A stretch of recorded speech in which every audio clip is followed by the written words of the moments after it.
Assalamualaikum warahmatullahi wabarakatuh. Anak-anak soleh dan soleha Madrasah Aliyah Negeri 2 Situbondo. Mata pelajaran kimia pada kali ini, bab pertama yang akan kita bahas adalah hakikat dan peran kimia dalam kehidupan, metode ilmiah, serta keselamatan kerja di laboratorium. Oke, subbab yang pertama adalah hakikat peran ilmu kimia dalam kehidupan serta metode ilmiah. Hakikat ilmu kimia, apa sih sebenarnya yang dipelajari dalam kimia? Kimia adalah salah satu ilmu pengetahuan alam, sama dengan kedudukannya dengan ilmu biologi dan fisika. Jadi apa sebenarnya yang dipelajari dalam kimia? Kimia mempelajari susunan materi, struktur materi, sifat materi, dan perubahan materi. Oke, susunan materi. Materi bisa tersusun atas unsur-unsur. Contoh unsur O, oksigen, unsur Na, natrium, unsur H, hidrogen. Nah, itu adalah unsur. Kemudian bisa berupa molekul. Molekul bisa berupa molekul unsur tersusun atas unsur-unsur yang sama atau molekul senyawa tersusun atas unsur-unsur yang berbeda. Contoh molekul unsur gas oksigen O2 itu adalah gas oksigen tersusun atas unsur-unsur oksigen. Gas hidrogen H2 tersusun atas unsur-unsur hidrogen. Sedangkan molekul senyawa contohnya adalah molekul H2O tersusun atas unsur hidrogen dan oksigen. H2O itu adalah air. Kemudian molekul senyawa NaCl tersusun atas unsur Na dan Cl. NaCl itu adalah garam dapur. Kemudian struktur materi. Strukturnya satu, yang pertama adalah atom. Nah, atom itu adalah bagian yang paling sederhana. Atom, penyusun materi yang paling sederhana. Kemudian bisa juga berupa molekul tadi, molekul unsur ataupun molekul senyawa. Kemudian dapat juga berupa campuran ion. Ion dapat berupa ion positif ataupun ion negatif. Jadi itu adalah struktur materi. Bisa berupa atom, senyawa, atau molekul, atau ion. Sedangkan sifat materi lebih mengarah kepada sifat-sifat kimianya. Apakah dia mudah teroksidasi, mudah tereduksi, mudah terbakar, mudah meledak. Itu adalah sifat materi. Dan berkaitan erat juga dengan perubahan materi. Perubahan materi bisa berupa perubahan fisika dan perubahan kimia. Perubahan fisika tidak menghasilkan zat baru, sama zatnya, hanya berubah fisiknya, berubah wujudnya. Contohnya H2O. H2O dalam wujud cair, seperti air yang kita lihat, kemudian bisa berubah padat menjadi es. Bisa berubah uap menjadi gas atau uap air. Sedangkan perubahan kimia menghasilkan zat baru. Contohnya adalah pembakaran kayu. Ketika kayu dibakar, dia menghasilkan zat baru. Sudah tidak sama dengan zat-zat sebelumnya yang tersusun di kayu dengan abu yang dihasilkan. Itu adalah perubahan materi. Jadi, hakikat ilmu kimia mempelajari susunan, struktur, sifat, dan perubahan materi. Ilmu kimia memiliki beberapa cabang yang dipelajari, yaitu yang pertama, kimia organik, mengkaji struktur komposisi, reaksi, dan sintesis senyawa organik. Senyawa organik contohnya adalah alkohol, karbohidrat, bensin. Nah, itu adalah senyawa organik. Kemudian ada kimia anorganik, mengkaji senyawa anorganik dan sifat pembuatannya.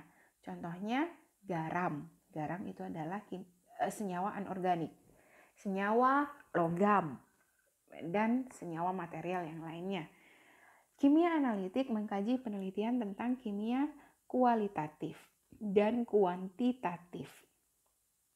cenderung berkaitan dengan pengembangan aplikasi peralatan analitik, analisa, meneliti, menganalisa apa saja yang terkandung unsur-unsurnya. Nah, itu di kimia analitik.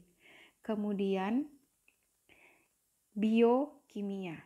Biokimia mengkaji tentang yang berkaitan dengan biologi, khususnya sifat komposisi senyawa dalam makhluk hidup, meliputi karbohidrat, protein, lemak, vitamin, dan enzim.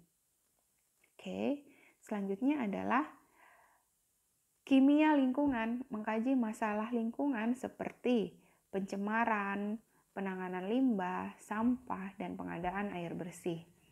Kemudian ada kimia farmasi, mengkaji tentang penelitian mengenai isolasi zat. Isolasi zat itu mengekstraksi zat ya, dalam bahan-bahan alam, zat aktif di alam untuk pembuatan atau sintesis pengembangan bahan alam yang berkhasiat sebagai obat. Nah, ini cocok sekali kita dalam saat ini menghadapi pandemi COVID-19 yang belum ketemu obatnya. Nah, disinilah peran kimia farmasi, mencari obatnya. Kemudian ada kimia fisik, mengkaji ilmu kimia yang berkaitan dengan ilmu fisika tentunya, seperti energi yang menyertai reaksi kimia, sifat kimia, sifat fisika, serta perubahan kimia. Kemudian ada kimia pangan, mengkaji ilmu yang berkaitan dengan penelitian dan pengembangan kualitas pangan, zat aditif makanan. Zat aditif adalah zat-zat yang ditambahkan dalam makanan, contohnya pewarna, pemanis, perasa, itu adalah zat aditif. Dan yang berkaitan dengan kebutuhan-kebutuhan pangan lainnya. Berikutnya adalah kimia inti, mengkaji tentang penelitian zat-zat radioaktif, penanganan, dan pemanfaatan dalam bidang kedokteran, pertanian, dan hidrologi. Jadi itu adalah kimia inti. Selesai dengan cabang-cabang ilmu kimia, apa sih manfaat ilmu kimia dalam kehidupan kita? Tentunya kimia bermanfaat dalam berbagai bidang kehidupan. Kalau kalian lihat di situ ada gambar pupuk ya. Ini adalah pupuk ZA dan urea. Dan pupuk ini menjadi tren sekali saat ini karena keadaannya sangat langka. Bapak-bapak petani sangat kesulitan sekarang mendapatkan pupuk. Entah apa yang terjadi. Oke, manfaat yang pertama dalam bidang kedokteran, tentu saja di situ pembuatan obat-obatan. Kemudian berkaitan dengan alat-alat kedokteran. Contohnya adalah pengobatan kanker dengan terapi menggunakan zat-zat kimia, zat-zat radioaktif. Itu bidang kedokteran, sangat bermanfaat ya. Kemudian bidang pertanian, pembuatan pupuk buatan dan pestisida. Bidang geologi, penentuan unsur-unsur yang terkandung dalam bebatuan yang ada di benda-benda alam. Kemudian teknik sipil, mempelajari kelebihan dan kekurangan suatu material bangunan. Wah, kimia ternyata juga bisa bermanfaat dalam teknik sipil. Jadi bagaimana menggunakan logam yang digunakan dalam struktur bangunan. Apakah logamnya tersebut baik atau tidak? Bagaimana ketika aluminium digunakan sebagai pengganti kayu? Nah, ini kaitannya dengan teknik sipil. Kemudian bidang biologi, contohnya menentukan struktur sifat senyawa karbohidrat, protein, enzim, lemak, dan asam nukleat. Dalam bidang hukum, wah ternyata kimia juga bermanfaat di dalam hukum. Nah ini ya kita lihat sidik jari. Sidik jari biasanya di mana kita akan menemukan kasus-kasus sidik jari. Nah ini berkaitan dengan hukum, pemeriksaan sidik jari dengan larutan AgNO3. Jadi biasanya ini berkaitan dengan bidang-bidang hukum di kepolisian ya. Kemudian di bidang mesin mempelajari sifat komposisi logam yang baik untuk pembuatan mesin. Itu adalah berbagai manfaat dalam bidang-bidang ilmu kimia. Sekarang perannya. Peran ilmu kimia dalam kehidupan kita adalah menyelesaikan masalah global. Masalah global itu adalah masalah yang tidak hanya kita hadapi sendiri, di daerah kita sendiri, di negara kita sendiri, tetapi bahkan di seluruh dunia. Contoh masalah global adalah menghadapi masalah ozon. kerusakan lapisan ozon yang diakibatkan oleh produksi karbon dioksida yang dihasilkan oleh industri-industri. Jadi kelebihan karbon dioksida. Apa akibatnya? Pemanasan global. Itu adalah salah satu contoh penyelesaian masalah globalnya. Jadi ilmu kimia di sini mempelajari apa yang harus kita lakukan untuk mencegah kerusakan ozon, lapisan ozon tersebut. Kemudian adanya hujan asam, itu juga bagian dari industri-industri yang menghasilkan pencemaran udara. Sedangkan karir-karir yang ada di bidang kimia di situ bisa sebagai tenaga pendidik, ya contohnya adalah guru kimia. Kemudian peneliti di laboratorium dan pusat pengembangan milik pemerintah. Jadi lab-lab yang ada di kantor lingkungan hidup, Dinas Lingkungan Hidup DLH. Di situ adalah orang-orang yang lulus dari sekolah-sekolah kimia. Kemudian diproduksi industri-industri petrokimia dan bidang pengendali mutu dalam industri kimia. Kemudian, sudah tadi. Iya, itu adalah apa yang kita pelajari dalam ilmu kimia, manfaatnya, perannya, dan kita bisa apa sih setelah belajar ilmu kimia. Nah, untuk bahasan yang selanjutnya adalah metode ilmiah. Metode ilmiah ini berkaitan dengan penelitian ilmiah. Jadi dalam metode ilmiah di sini adalah bahasan yang dikenali sebagai proses berpikir untuk memecahkan masalah secara sistematis, empiris, terkontrol. Berangkat dari suatu permasalahan yang perlu dicari jawaban atau solusinya. Proses berpikir ilmiah dalam metode ilmiah tidak berangkat dari sebuah asumsi atau kesimpulan. Jadi, proses berpikirnya adalah memecahkan masalah berdasarkan kepada masalah yang nyata. Mulai dari metode ilmiah pertama-tama harus merumuskan masalah. Kemudian proses berpikir ini dilakukan dalam langkah-langkah metode ilmiah secara sistematis yang berurutan. Jadi karakteristiknya adalah bersifat kritis dan analitis. Metode menunjukkan proses yang tepat. Kritis itu tepat, mengidentifikasi dalam memecahkan sebuah masalah. Kemudian harus bersifat logis. Logis artinya memberikan argumentasi ilmiah dibuat secara rasional berdasarkan bukti-bukti nyata yang tersedia. Dan bersifat objektif, memberikan contoh yang sama. Jadi ilmuwan lain dalam studi yang sama dapat memberikan kondisi yang sama pula, jadi objektif. Kemudian bersifat konseptual. Proses penelitian dijalankan dengan mengembangkan konsep dan teori agar hasilnya dapat dipertanggungjawabkan. Serta bersifat empiris. Empiris artinya didasarkan pada fakta lapangan. Setiap metode ilmiah selalu disandarkan pada data empiris. Maksudnya bahwa masalah yang hendak ditemukan pemecahan atau jawabannya itu harus tersedia datanya, diperoleh dari hasil pengukuran secara objektif.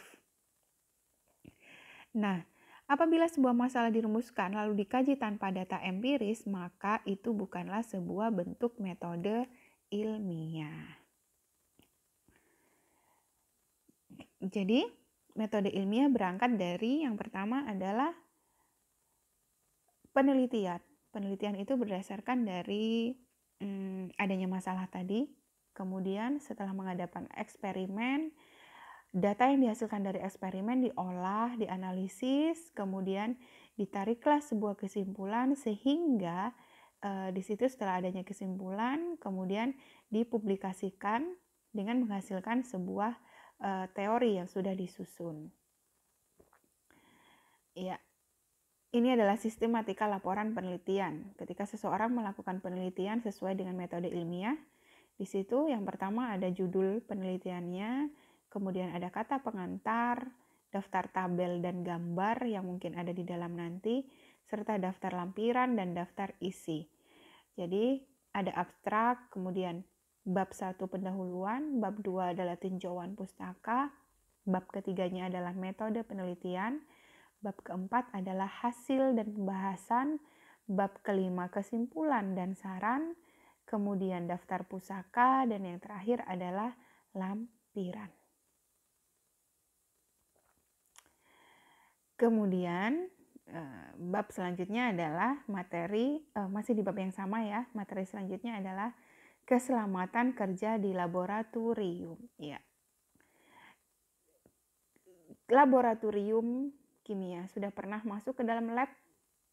Harus apa saja di dalam lab? Ada peraturan-peraturan di dalam lab. Kenapa? Karena di dalam lab ada alat-alat dan bahan-bahan yang harus kita perlakukan sesuai dengan aturan masing-masing. Jadi agar tidak merugikan diri sendiri dan orang lain. Contohnya kebakaran, kemudian meledak, atau tumpahan-tumpahan bahan. Nah, ini harus benar-benar diperhatikan. Yang pertama adalah alat-alat laboratorium dan kegunaannya. Oke. Nah, ini ada gambar dan kegunaannya. Ada yang sudah pernah melihat di dalam lab? Yang pertama adalah gelas ukur. Oke, gelas ukur. Perhatikan di sini. Bentuknya tidak seperti gelas ya. Nah, itu gelas ukur. Oke, kita kembali lagi ke depan.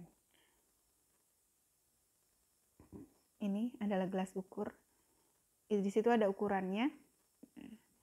Namanya adalah gelas ukur. Tentu kegunaannya mengukur volume larutan. Kemudian ada labu ukur. Ya, labu di bawah dasarnya lebih besar, membuat larutan dengan konsentrasi tertentu. Kemudian ada pengaduk. Pengaduk ini terbuat dari kaca untuk mengaduk pelarut sehingga dapat larut dengan sempurna. Kemudian ada tabung reaksi. Mungkin ini sering kalian lihat. Ini adalah tabung reaksi. Kenapa kembali ke depan? Ini ya, tabung reaksi. Iya, tabung reaksi contohnya gunanya adalah mereaksikan bahan kimia di dalam tabung, kemudian menyimpan larutan kimia dalam volume sedikit. Dan yang ini adalah gelas beker. Gelas beker. Oke. Tadi belum selesai ya. Mana gelas beker?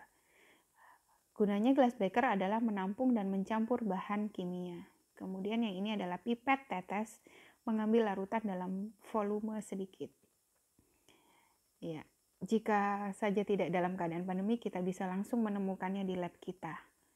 Kemudian ada Erlenmeyer, bentuknya dilihat unik, bentuk Erlenmeyer. Di situ ada ukurannya.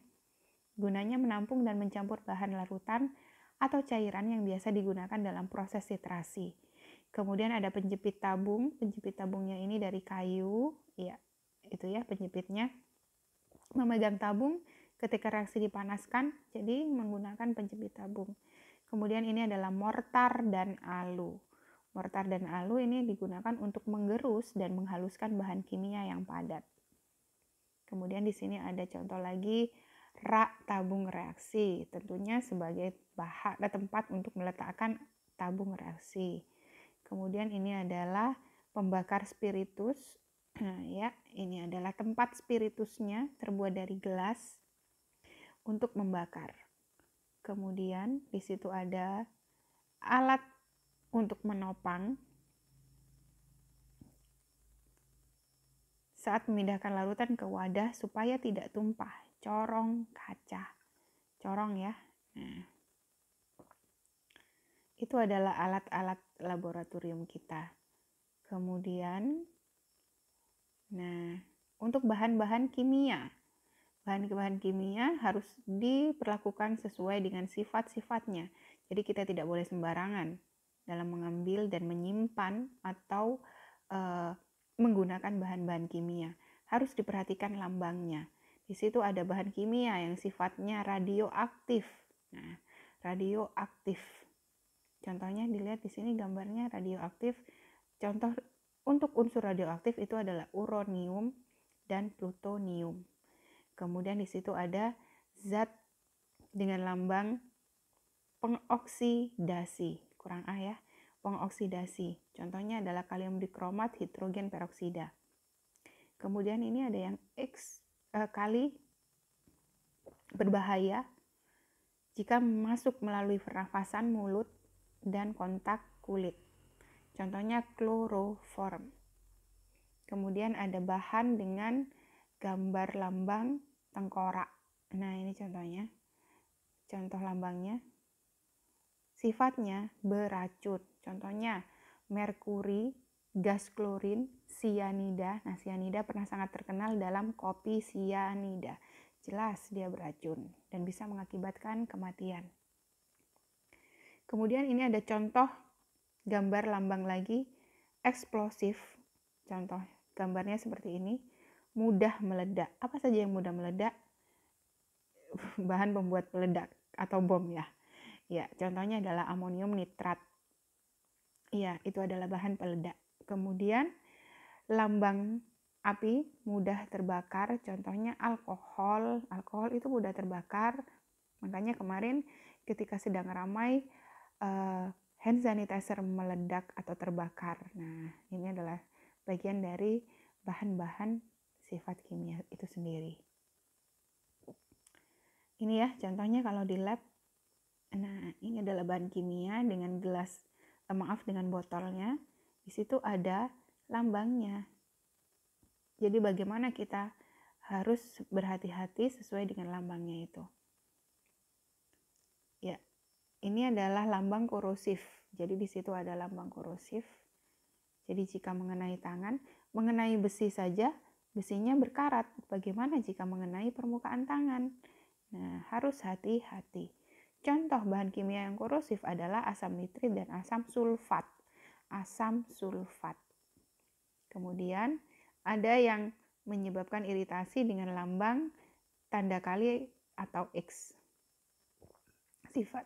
Sifatnya adalah iritasi, menyebabkan iritasi.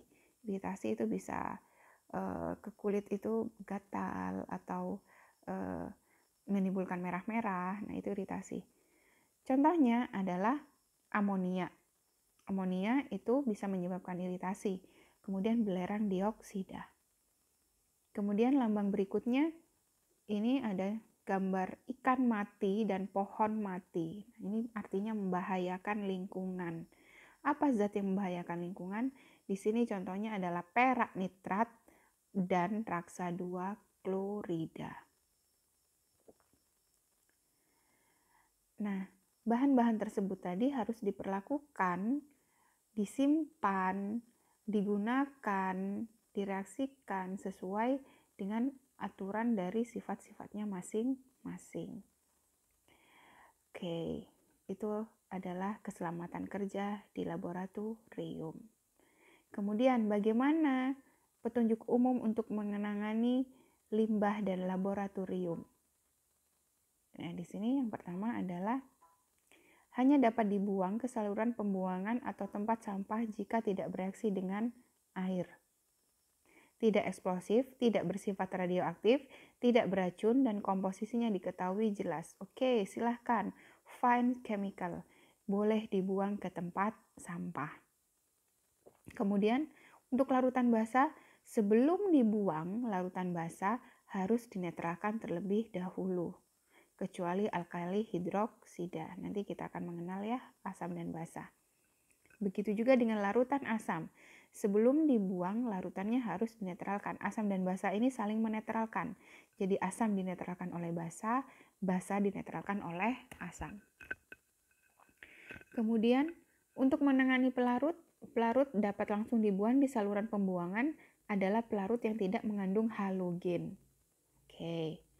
Jadi boleh langsung dibuang, tapi jika ada halogennya, nanti perlakuannya berbeda. Yang E, bahan yang mengandung merkuri. Pembuangan bahan yang mengandung merkuri, contohnya pecahan termometer. Termometer mengandung merkuri kan di dalamnya. Kemudian harus dilakukan dengan hati-hati. hati karena merkuri sangat cukup berbahaya. Bahan radioaktif juga. Sampah radioaktif memerlukan penanganan yang sangat khusus. Radioaktif ini dia adalah unsur-unsur yang sangat reaktif sekali. Makanya disebut dengan radioaktif. Kemudian air pembilas harus bebas merkuri, sianida, amonia, minyak, lemak, bahan beracun, dan bahan berbahaya lainnya sebelum dibuang ke saluran pembuangan. Jadi intinya penanganan sampah di dalam laboratorium tidak boleh dibuang sembarangan. Jadi harus disesuaikan. Apakah itu sampah yang bisa langsung dibuang ke tempat sampah? Apakah itu larutan yang sudah kita gunakan bisa langsung dibuang ke saluran air? Nah, itu harus disesuaikan. Kemudian, petunjuk umum penanganan kebakaran. Jika nyala apinya kecil, lakukan pemadaman dengan alat pemadam api ringan atau APAR. Ya, kita punya ya. Kemudian, matikan sumber arus listrik atau gardu utama agar listrik tidak mengganggu upaya pemadaman kebakaran. Lokalisasi api supaya tidak merembet ke arah bahan mudah terbakar lainnya. Jadi diminimalisir, apinya di sana saja, jangan kemana-mana. Jika api mulai membesar, jangan mencoba untuk memadamkan api dengan APAR, karena APAR itu hanya yang ringan. Segera panggil mobil unit pertolongan bahaya kebakaran terdekat. Jadi kita sudah tidak mampu, tidak bisa lagi dengan APAR. Perlu bantuan dari pemadam kebakaran. Dan yang paling utama adalah bersikap tenang dalam menangani kebakaran dan jangan mengambil tindakan yang membahayakan diri sendiri maupun orang lain. Oke. Petunjuk larangan di laboratorium. Apa saja yang tidak boleh di laboratorium? Yang pertama, membaca petunjuk praktikum atau merencanakan percobaan yang akan dilakukan sebelum memulai praktikum. Ya, harus diperhatikan ini. Kita harus membaca petunjuk praktikum terlebih dahulu sebelum masuk ke dalam laboratorium. Kemudian menggunakan kacamata pengaman atau penutup wajah, face shield ya. Sekarang lagi ramai ini face shield. Kemudian bagi yang menggunakan lensa kontak harus berhati-hati dan menjaga agar tidak ada bahan kimia yang masuk ke mata. Jadi untuk yang berlensa kontak jangan sampai kemasukan bahan-bahan kimia ke sana. Menggunakan sarung tangan apabila diperlukan. Selama bekerja di laboratorium harus menggunakan baju laboratorium dan harus dikancingkan dengan baik untuk melindungi diri dan mencegah kontaminasi pada baju yang digunakan. Wah, bayangannya seperti APD, tidak seperti itu juga. Jadi ada baju khusus lab. Nah, disebut dengan jas lab. Bagi wanita yang berambut panjang harus mengikat rambutnya. Nah, untuk kita ini aman karena kita menggunakan jilbab.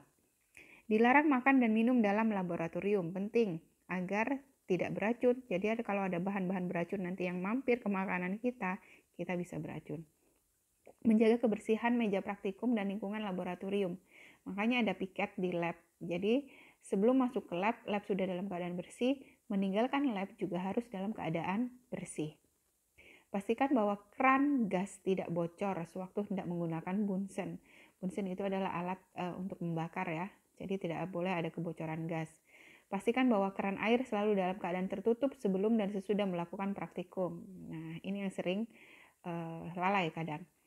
Jagalah agar semua senyawa dan pelarut jauh dari mulut, kulit, mata, dan pakaian. Jika terkena bahan kimia, bersikaplah tenang, tidak boleh panik. Apabila kulit terkena bahan kimia, jangan digaruk karena ini akan lebih menyebar. Segera bersihkan bagian kulit yang mengalami kontak langsung menggunakan air bersih dan mengalir. Jadi jika terciprat, segeralah mencari aliran air bersih di keran, kemudian dibersihkan. Begitu. Oke, itu yang telah kita pelajari. Kita sudah sampai ke akhir pelajaran kita. Semoga apa yang kita pelajari hari ini bermanfaat dan sampai bertemu lagi pada bab kedua atau selanjutnya. Sekian, terima kasih. Wassalamualaikum warahmatullahi wabarakatuh.